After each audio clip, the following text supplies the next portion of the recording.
Jadi bibir mulut ni tuan-tuan semua, dia bahagian muka.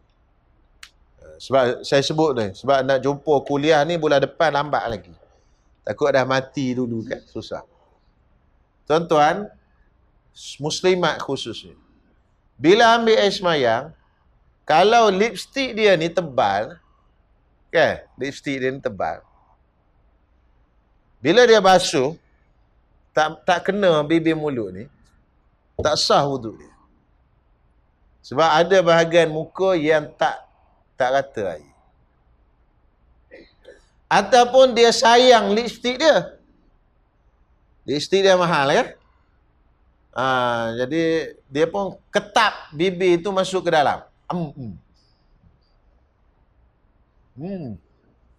Basuh muka macam tu.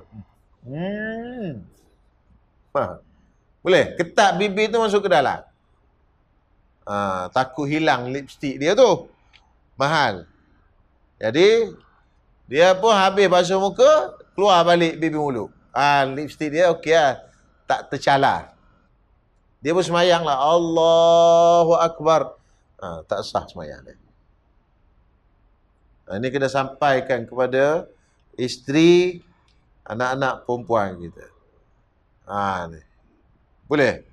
Jadi kena tenyeh tu lipstick tu. Pakai lain lah lepas tu. Jangan duk biar je macam tu. Tenyeh. Kalau tidak dia tak rata air. Lipstick ni dia ada benda. Dia ada jirim, ada benda. Faham tak? Mana buktinya? Kalau sapu kan, sapu kat tangan kan? Kita tolak tu kan ada benda melekat tu. Dia ada penghalang. Penghalang daripada rata air. Sebab tu kena sapu. Ada jirim, ada benda di atas mulut tu. Jirim tu menghalang. Sama juga dengan tu. Tu mengundi tu kan. Kalau ikut mazhab Syafi'i, tuan-tuan semua kena buang tu. Sebab dia ada benda tu. Tebal tu. Kalau kikis tu, hitam keluar. Dia ada jirim. Lepas tu tuan-tuan balik mengundi tu, ambil klorok ke apa, sapu dulu, bagi nipis. Bagi 3 warna je.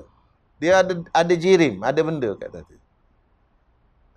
Orang tanya saya kata kalau ikut pandangan saya ada benda ni. Tengok pegang tebal ni. Kan? Dia yang tak ada benda tu inai. Inai kan nipis je. Inai warna inai. Bukan inai itu sendiri, warna dia tu. Nipis. Itu tak apa. Masa mengundi itu, ramai orang tanya saya.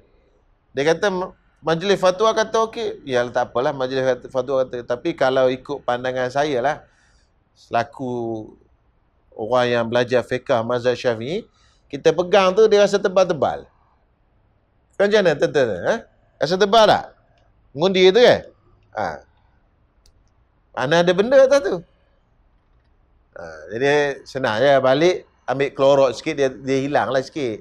Walaupun tak hilang langsung. Dia ada warna tu, warna tak apa. Hak tebal masa celuk tu. Tebal tu.